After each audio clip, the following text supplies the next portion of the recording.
Bonjour à toutes et à tous et bienvenue sur Mosaïque Cristal.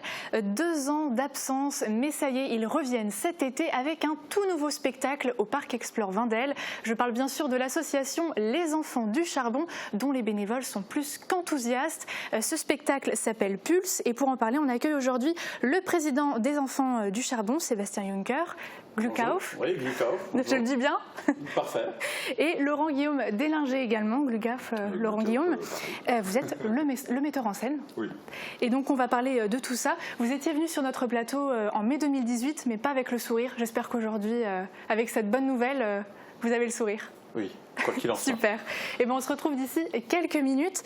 La pêche et la canicule font-elles bon ménage? Laurie Couteau nous donnera la réponse dans quelques instants au bord de l'étang de Bérenthal. Mais juste avant, voici l'actu du secteur en 60 secondes. Intenso retrouve ses clients. Le restaurant de Sarreguemines avait été sanctionné par le sous-préfet pour sa terrasse exceptionnelle mise en place le vendredi de la Saint-Paul. Après l'intervention du maire de Sarreguemines, l'arrêté a pris fin un jour plus tôt. Le gérant de la brasserie chez Chris a lui décidé d'avancer ses congés d'été et rouvrira le 5 août. Le maire a également souligné que cet arrêté était illégal. Les Enfants du Charbon remontent sur scène. Pulse, le nouveau spectacle, sera donné à partir du 16 août au Parc Explore Wendel à Petite-Rosselle. Les répétitions s'intensifient, les comédiens et les figurants travaillent ensemble pour mettre au point l'histoire des Gueules Noires. Les estivales de beach, c'est ce week-end. De nombreuses animations sont au programme au centre-ville et au Jardin pour la Paix. Vous pourrez admirer des spectacles d'art de rue, faire un tour au marché artisanal ou passer par la fête foraine. Il y aura également un spectacle de cabaret vendredi soir, la finale de la compétition Ultimate Ninja le samedi soir et un feu d'artifice clôturera l'événement dimanche. Ticket sport à Sarreguemines, les activités en extérieur sont annulées.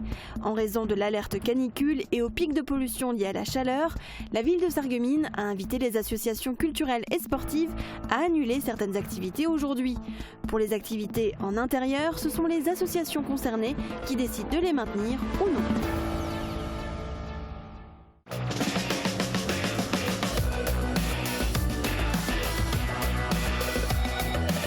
Avec l'Office de tourisme, le territoire rayonne du local à l'international.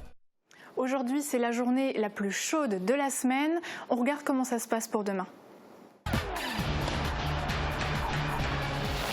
Avec le Crédit Mutuel, partenaire des grands événements sportifs.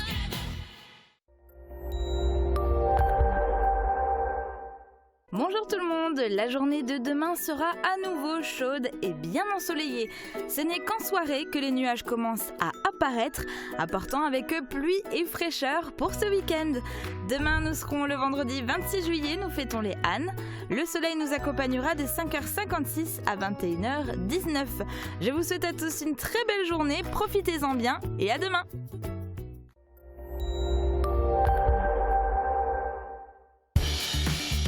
Je dois mon esprit d'ouverture à d'ingénieux créateurs. Fermap, des fenêtres étudiées pour vous. Il n'y a pas que les humains qui souffrent de la chaleur, les poissons aussi. Le président du club de pêche de Bérenthal nous apporte quelques précisions sur l'impact de la canicule par rapport à la pêche. Alors j'aimerais savoir un petit peu quelles sont les conséquences de la canicule sur la pêche et sur les poissons. Alors les conséquences sont, on va dire, importantes du fait que la température de l'eau monte. Donc les poissons ne mordent plus comme il faut en rivière. D'un autre côté, il faut dire que les pêcheurs sont assez, on va dire, corrects. Ils ne vont pas à la pêche à ce moment-là, quoi. S'ils y vont, ils y vont le matin de bonne heure ou le soir, juste un peu avant la fermeture, quoi. D'accord, et quelles précautions justement prennent les pêcheurs lors de la canicule? Alors les pêcheurs, ils se mettent surtout à l'ombre. Et soit quand ils pêchent à un étang, ils se mettent sous un parasol, ou alors quand il y a des arbres, ils se mettent sous les arbres. Et ils boivent beaucoup, je pense, de l'eau. Donc voilà, c'est grosso modo ce qu'il faut faire, quoi. Et donc la préfecture de Sarreguemines a sorti un communiqué pour annuler toutes les activités en plein air. Mais vous, du coup, vous avez une activité qui va se passer donc en fin de matinée et en début d'après-midi. Pourquoi est-ce que vous la maintenez ? Alors donc l'activité est maintenue du fait que le centre de jeunesse qui vient ici donc pour la journée, c'est le centre de jeunesse de Haguenau. Donc, et là, c'est la préfecture du Para qui, je pense, n'a pris aucune disposition dans ce sens-là. Et quelles précautions vous allez prendre pour les enfants ? Déjà, on va leur donner le maximum à boire. Et on va en mettre en place, pour cet après-midi, on va leur mettre en place une potence avec une douche, quoi, où ils pourront se désaltérer, quoi, puis se mouiller, puis jouer surtout. Donc, c'est le but, quoi. Ce sont des jeunes de 6 à 11 ans. En plus de la baignade très appréciée avec cette chaleur, les étangs permettent d'autres activités comme on l'a vu, la pêche. Le club de pêche de Bérental a prévu une animation avec le centre de jeunesse de Haguenau. Aujourd'hui, ce matin, plusieurs membres du club étaient en plein préparatif. Avant l'arrivée des enfants, on regarde les images. Malgré la chaleur, le club de pêche de Bérental organise une activité pour le centre de jeunesse de Haguenau. Ce matin, les membres étaient en train d'effectuer les derniers préparatifs. En fin de matinée et début d'après-midi, une soixantaine d'enfants de 6 à 11 ans vont pouvoir s'initier à la pêche à la ligne. Le club a relâché 30 kg de truites arc-en-ciel dans l'étang Klein. C'est un poisson qui mord plutôt bien malgré la chaleur. Mais avant d'attraper les cannes à pêche, les enfants auront le droit à un entraînement sur simulateur. Alors ces simulateurs, du coup, il va nous servir un peu à sensibiliser les jeunes à nos types de pêche. C'est vrai que souvent, quand on fait des pêches découvertes, on va leur donner une canne au cou, donc une canne sans moulinet, donc qui donne déjà des bonnes petites sensations avec des petits poissons, des poissons blancs. Là, on va leur permettre du coup de pêcher des poissons qui sont carnassiers, la perche, le brochet, le sandre par exemple. Donc voilà, c'est des sensations qui sont différentes. On a des cannes qui sont différentes, qui donnent des sensations. Un peu démesuré pour des jeunes, ça leur fait vraiment plaisir. Ça leur montre un peu aussi que la pêche c'est aussi un sport, parce que souvent ils ont un peu de mal, quoi. Les poissons pêchés seront ensuite vidés. Les enfants pourront ramener du poisson frais chez eux. C'est la dernière animation du club pour cette année. Ils organisent une pêche tout public 5 fois dans l'année, en avril et en octobre, pour le prix de 13 €. Le café-restaurant Intenso en zone piétonne de Sarreguemines a rouvert ses portes ce matin. Le gérant avait été contraint de fermer son établissement suite à un arrêté du sous-préfet, comme c'était le cas également à la brasserie chez Chris. Pour rappel, lors du week-end de la Saint-Paul, des terrasses exceptionnelles ont été mises en place par plusieurs bars et restaurants le vendredi soir, mais sans autorisation. Alors l'ouverture était initialement prévue demain, mais le maire de Sarreguemines a contacté le sous-préfet et le préfet qui ont décidé de réduire la sanction d'un jour. Le gérant de la brasserie chez Chris a quant à lui décidé d'avancer ses congés d'été et rouvrira ses portes le 5 août. Ce malheureux feuilleton estival a provoqué la colère et l'incompréhension du maire de Sarreguemines. L'arrêté a été donné à des avocats qui pointent du doigt son illégalité. On l'écoute. Il n'y a eu aucune concertation avec le maire. C'est la première chose. La deuxième, c'est que l'arrêté m'a été transmis le 22 alors qu'il a été pris le 17 juillet. Et enfin, cet arrêté, outre le fait qu'il m'a semblé complètement disproportionné, une sanction complètement disproportionnée par rapport à la faute, entre guillemets, eh bien il semblerait que cet arrêté, de surcroît, soit entaché d'illégalité. En tout cas, c'est aujourd'hui ce que me dit mon avocat, et tout simplement le sous-préfet a détourné une procédure prévue par le Code de santé publique pour sanctionner un comportement dont la répression relève du maire. Par conséquent, c'est une décision, et c'est ce que dit le rapport, c'est une décision prise en toute incompétence, parce que, tout simplement, c'est une erreur de droit, ce qui veut dire aussi en clair que les commerçants concernés, et là, en l'occurrence, surtout un, parce que l'autre a fermé pour cause de vacances, eh bien, ils seraient en droit de réclamer une indemnisation. La réduction, bien sûr, la réduction elle-même, le principe de la réduction me satisfait. Je l'avais dit au préfet. Maintenant, elle est purement symbolique. Monsieur Noto avait 4 jours, il a eu 1 jour de réduction. Moi, j'avais demandé, on aurait pu couper la poire en deux en disant 2. Mais si j'avais su à ce moment-là que l'arrêté était illégal, j'aurais réagi autrement. Là, on a sanctionné des gens qui travaillent jour et nuit. Je souhaiterais qu'ils mettent le même zèle à sanctionner ceux qui troublent l'ordre public et qui mettent en péril la sécurité dans certains quartiers en ce moment la nuit et qui dorment le jour. Je veux dire par là simplement que des citoyens dans certains quartiers ont droit à de la tranquillité, ont droit à la sécurité. Or, elle est mise en péril par certains comportements où on a une attitude, où l'État a une attitude laxiste. Des parents dans l'angoisse. Cédric et Miaela Galichet sont les parents de Gabi, un enfant autiste qui vient de terminer la classe de CE1. Malgré les troubles qui l'affectent, il peut suivre une scolarité normale grâce à la présence à ses côtés d'une AVS, une auxiliaire de vie scolaire. En 2017, nous avions pu suivre une AVS en plein travail, comme vous le voyez sur ces images. À la rentrée prochaine, les parents de Gabi ne savent pas si leur enfant pourra continuer à suivre cette scolarité normale. Explication dans cette interview réalisée par Yuri Lavan et Guillaume Dumonteil. Vous êtes le papa d'un enfant autiste, il a besoin d'être accompagné par une AVS, pour quelle raison ? Comme tous les enfants autistes, Gabi a besoin absolument de son AVS. Pour progresser dans les acquisitions, son AVS est à côté de lui en classe en permanence, elle l'aide à répéter les consignes, à le concentrer, à améliorer la compréhension de tout ce que la maîtresse est en train d'expliquer aux autres enfants. Gabi a une difficulté supplémentaire, c'est un autiste non-verbal, il rentre à peine dans la verbalisation avec un travail fondamental et extraordinaire de son orthophoniste.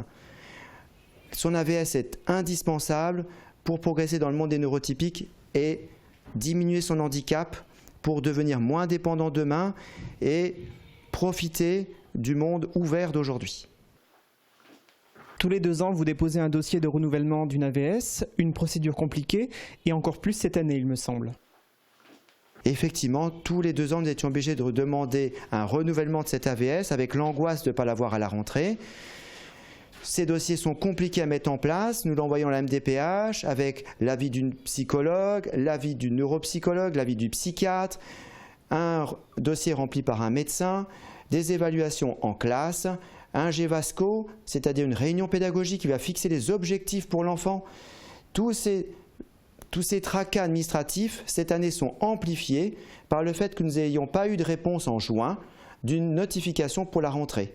Et cette situation nous permet de craindre que pour la rentrée, il n'aura pas son AVS pour rentrer comme tout le monde début septembre. Nous espérons que ce dossier pourra être résolu avant la fin du mois de juillet. Au-delà de votre cas personnel, vous pensez que d'autres familles sont comme vous en difficulté ? Tout à fait. Nous n'avons pas de statistiques. Malheureusement, les données ne sont pas accessibles. Mais la réforme de l'État avec le transfert de l'AVS vers ce qu'ils appellent les AESH est difficile à mettre en œuvre. Et pour l'heure, il existe de nombreux enfants qui n'ont pas eu leur renouvellement d'AVS comme habituellement.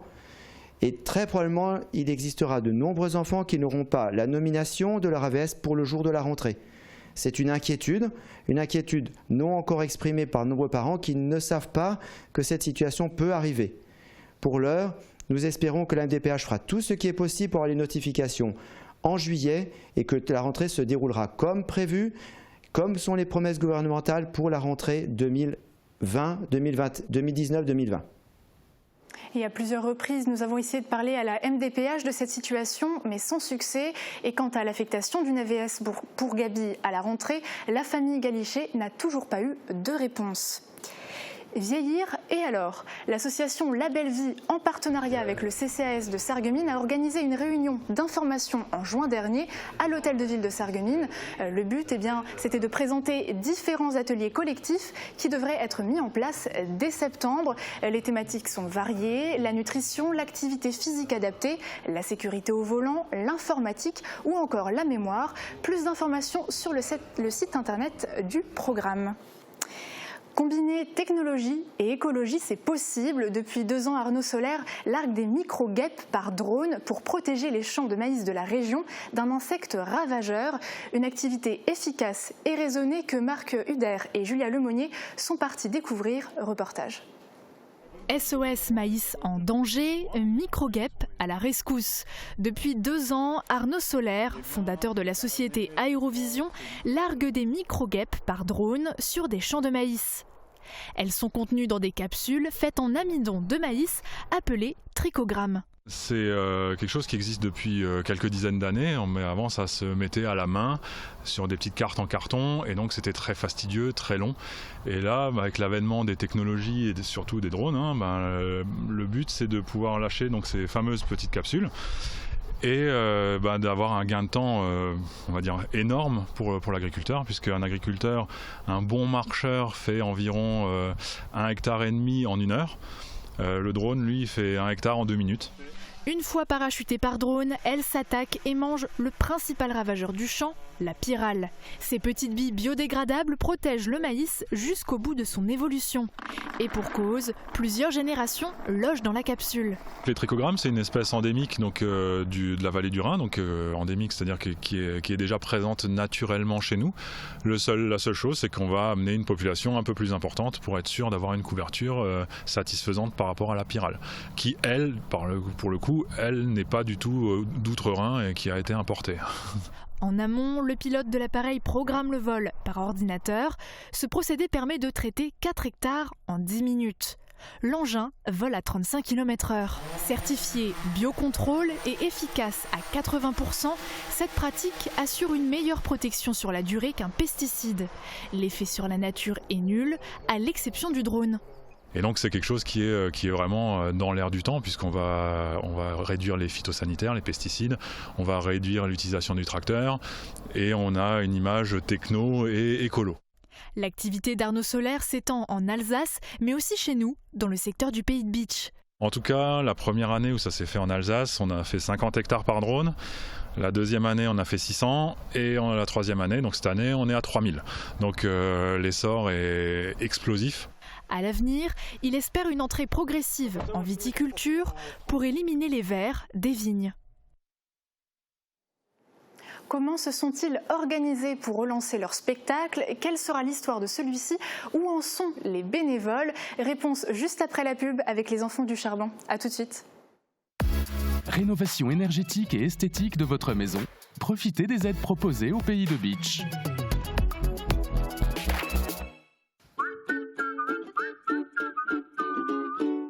Attention, canicule. Pour éviter le coup de chaleur et la déshydratation, adoptez les bons gestes. Buvez régulièrement de l'eau. Mouillez votre corps plusieurs fois par jour tout en assurant une légère ventilation. Mangez en quantité suffisante. Fermez les volets le jour et passez du temps dans un endroit frais. Évitez les efforts physiques. Ne buvez pas d'alcool. Prenez régulièrement des nouvelles de vos proches. Si vous voyez une personne victime d'un malaise, appelez immédiatement le 15. Ceci est un message du ministère chargé de la Santé et de Santé publique France. Rendez-vous au centre-ville de Bitche et au Jardin pour la Paix du 26 au 28 juillet pour les estivales de Bitche. Au programme, déambulations, spectacles, démonstrations, concerts et cerises sur le gâteau, un parcours d'obstacles ninja. Et dimanche, le grand feu d'artifice. L'atelier gourmand, l'étape gourmande en zone industrielle de Sarreguemines. Du pain frais toute la journée, des pâtisseries artisanales, des menus pour tous les goûts avec le wrap Viva Mexico et le hamburger Bacon New York. Passez nous voir et pensez au drive. En ce moment, profitez d'un instant fraîcheur avec nos délicieuses glaces. Il y a forcément un parfum dont vous raffolerez. Toutes les tendances déco sont chez Pink, saison par saison. Et pour toutes les occasions, votre paradis déco vous accueille sur plus de 1000 mètres carrés. Venez chez nous. En plus, le parking est gratuit à l'arrière du magasin. Pink, à Sarrebruck, à côté de l'Europa Galerie.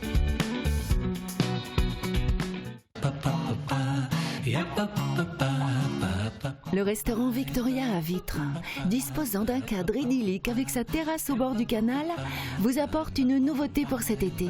Des viandes d'exception placées dans sa nouvelle chambre de maturation et son sel rose de l'Himalaya. Pour vos menuiseries, demandez le conseil, le choix, la pose. Exigez la qualité, le service et l'expérience. Agi Fermeture.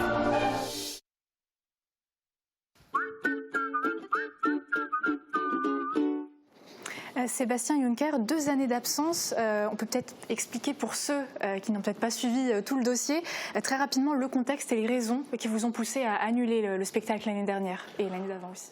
Alors en fait, en 2017, c'était naturellement prévu qu'on ne fasse pas de spectacle, puisqu'en fait étaient prévus des travaux sur l'esplanade du parc Explore Vindel. Donc l'année 2017 était effectivement prévue qu'on fasse une pause à ce moment-là et qui devait aussi nous permettre de se ressourcer un peu, de nous ressourcer aussi au niveau de l'écriture d'un nouveau spectacle.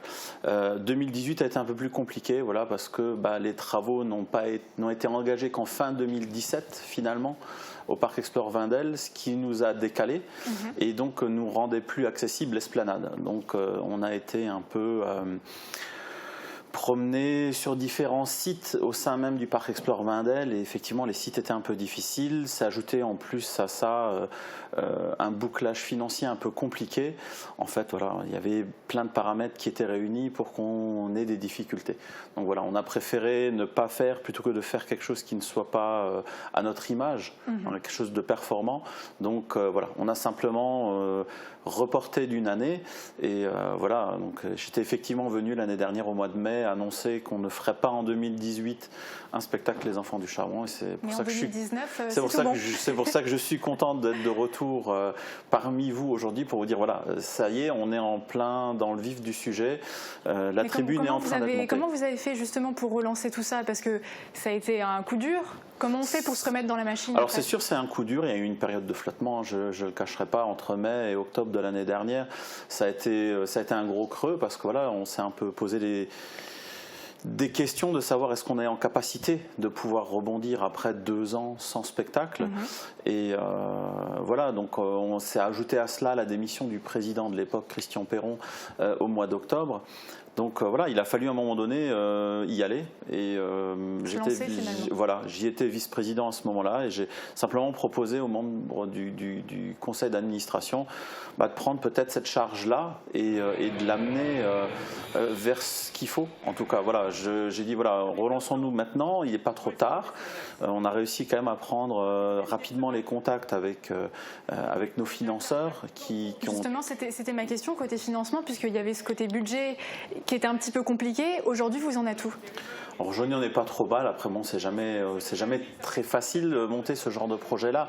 Mais je pense qu'on devrait avoir une saison pas trop mauvaise. Quoi qu'il en soit, il fallait le tenter.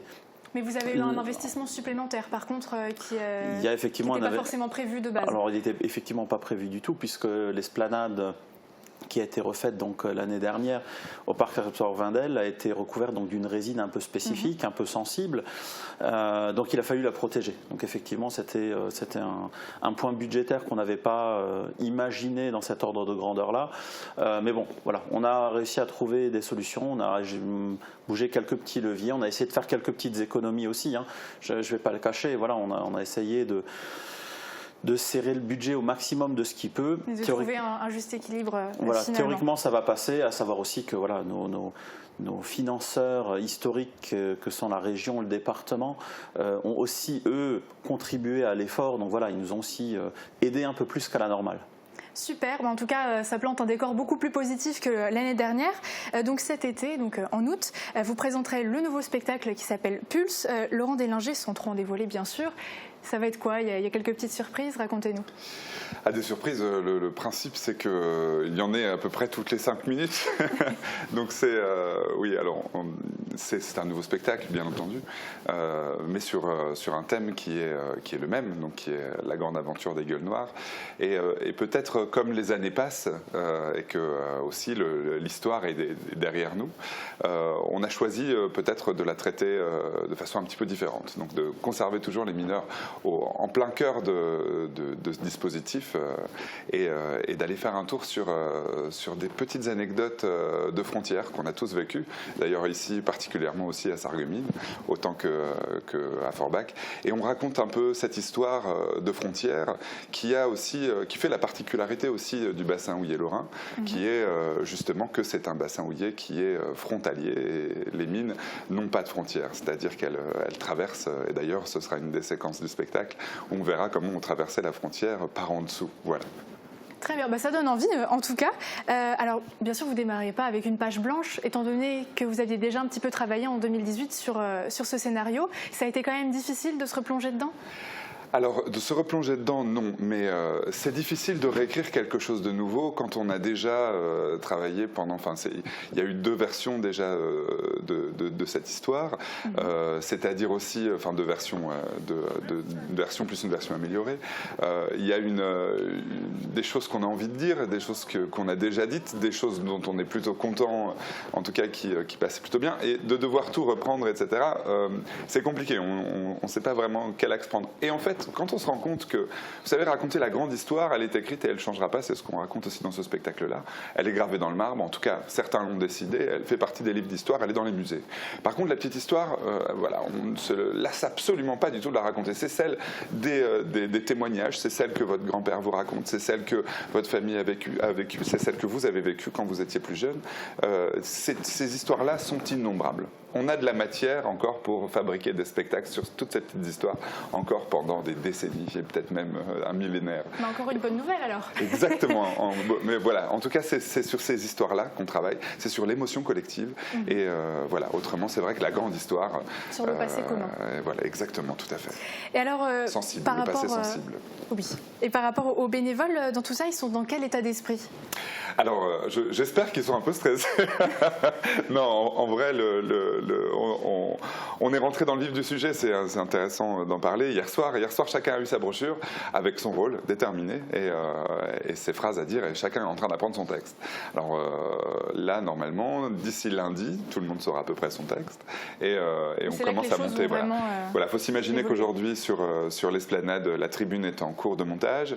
Nous, on va récupérer le site terminé pour pouvoir travailler dessus et monter l'intégralité des séquences. Il faut savoir qu'on a quand même une 50aine de personnes à mettre en scène, scène après scène. Donc ça doit aller vite, ça demande beaucoup de travail. Ils travaillent tous les jours. Et ils sont enthousiastes au moins. Ils sont ils sont vraiment très enthousiastes. Et vous verrez, ils travaillent tous les jours de 17h quasiment à 22h.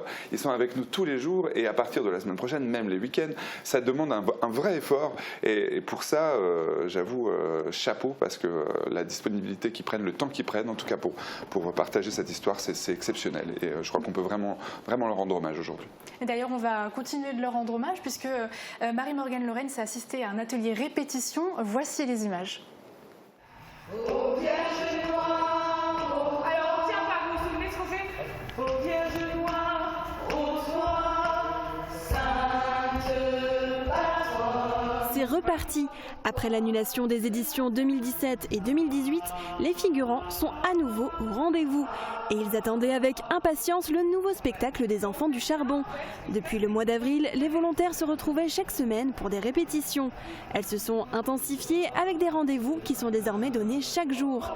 De 18h à 22h, une trentaine de figurants retrouvent la compagnie Déracinez-moi dans la salle du lavoir du parc Explore Vindel. Ils sont encadrés par des artistes, danseurs, comédiens, chanteuses et seront bientôt rejoints par un compositeur. Avant de recevoir leur rôle et leur texte, les figurants ont travaillé avec eux les techniques de respiration pour les chants, à gérer leur espace sur scène ou à jouer la comédie. Michael fait partie des habitués puisqu'il a déjà participé au spectacle en 2015. Il y a eu un gros manque en 2017-2018 et l'envie de jouer, l'envie de retrouver une famille, un groupe, ça motive et ça donne vraiment, il y a eu vraiment ce manque-là. Et le fait de revenir, ça rassemble et en fait on reçoit aussi des nouveaux, donc ça rassemble, ça crée des liens. Une grande satisfaction de pouvoir jouer, de pouvoir se remettre en scène, de pouvoir s'amuser avec nos amis, avec notre famille des Enfants du Charbon. Oui, c'est une joie. Des nouveaux visages ont intégré la troupe, dont Jean-Marie qui s'est lancé un nouveau défi. Ma femme elle m'a dit ça serait bien pour toi, elle me verrait bien dedans. Voilà, alors pour le faire plaisir, je me suis inscrit, puis pour voir. C'est une bonne entente et tout ça, c'est vraiment bien. Bon, il faut s'y mettre, c'est dur quand même, hein.